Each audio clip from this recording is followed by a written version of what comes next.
Hello and नमस्कार everyone, मैं doctor Megha Chaturvedi आज आपको 3 मैजिकल चीज़ों के बारे में बताने आई हूँ जो सोरासिस की रिकवरी में भी हेल्प करेंगे और उन्हें रिलैप्स होने से रोकेंगे।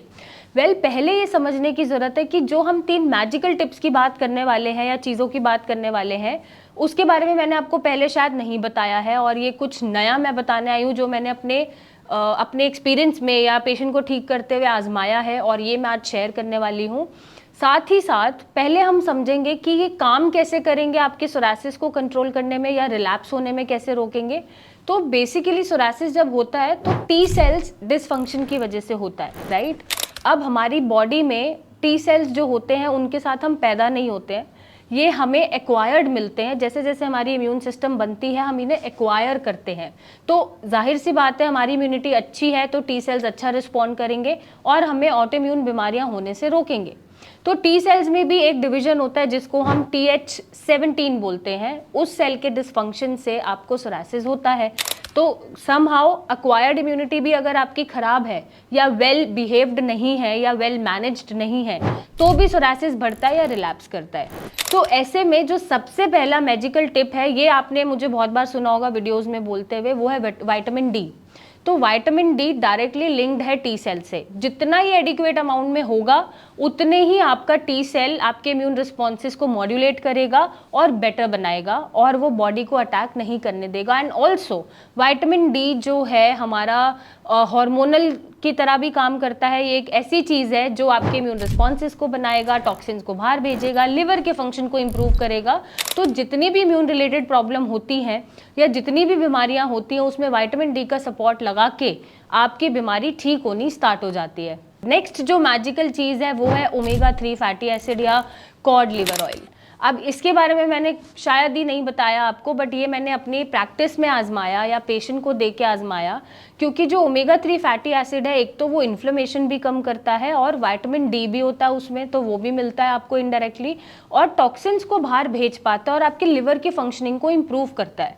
तो अगर आप इसका इंटेक करते हैं तो जितनी भी बॉडी में इन्फ्लेमेशन है, चाहे वो स्किन सेल्स की इन्फ्लेमेशन है, वो आपकी जो रैपिडली चेंजेस आने शुरू होते हैं किसी भी बीमारी में, स्पेशली सोरासिस में, वो बहुत अच्छे आते हैं और रिलैप्स नहीं हो पाता है। तो ओमेगा 3 फैटी एसिड जिसमें भी है, चाहे वो कॉड लिवर ऑयल में है या वो नट्स में है या वो बेरीज में है, आप उनका इंटेक करना शुरू करें जिससे सोरासिस की रिकवरी अच्छी हो और वो रिलैप्स ना हो। And last, bile salts. Bile salts बिल्कुल आप सही समझ रहे हैं, बाइल सॉल्ट्स हमारे लिवर में बनते हैं और गॉल ब्लैडर में जाते हैं, राइट। बाइल सॉल्ट्स के बहुत सारे फंक्शंस हैं, जैसे इमल्सिफिकेशन ऑफ फैट को ब्रेक डाउन करता है या टॉक्सिन्स को बाहर भेजता है, लिवर का सिंथेसिस इंप्रूव करता है और सारी चीज़ों को डाइजेशन में हेल्प करता है, स्पेशली फैट्स को। अब अगर ये कम मात्रा में रिलीज हो रहा है या इसका अमाउंट कम है तो टॉक्सिन्स आपकी बॉडी के बाहर नहीं जा पाएंगे और वो आपके ब्लड में ही घूमते रहेंगे, जिससे आपका सोरासिस बढ़ता रहेगा। तो बाइल सॉल्ट्स आपको कहाँ से मिल रहे हैं? बेसिकली आपके कोलेस्ट्रॉल से मिल रहे हैं। तो कोलेस्ट्रॉल में 2 चीज़ें होती हैं, LDL एंड HDL। जो लो डेंसिटी लिपोप्रोटीन होता है वो कम है तो उसको बढ़ाने की ज़रूरत है, क्योंकि गुड कोलेस्ट्रॉल जिसे हम LDL भी बोलते हैं उससे बाइल सॉल्ट्स बनेंगे, और बाइल सॉल्ट्स जितना अच्छे से बनेंगे उतना ही आपके टॉक्सिन्स बाहर जाएंगे और आपका पित्त बैलेंस रहेगा।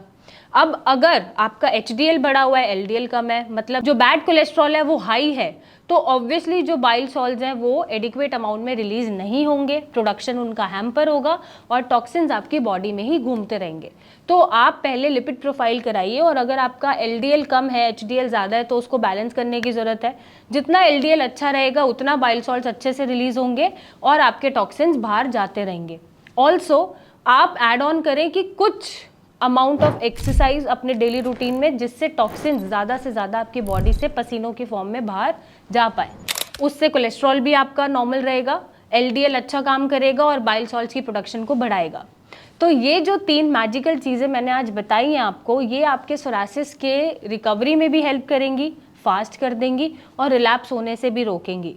आपको कुछ नहीं करना, बस इन चीज़ों के साथ, सप्लीमेंटेशन के साथ, एक लाइफस्टाइल, हेल्दी लाइफस्टाइल को फॉलो करने के साथ साथ और एक अच्छे ट्रीटमेंट के साथ साथ आप अपने सोरासिस को हमेशा के लिए ख़त्म कर सकते हैं और सोरासिस रिलैप्स नहीं होगा।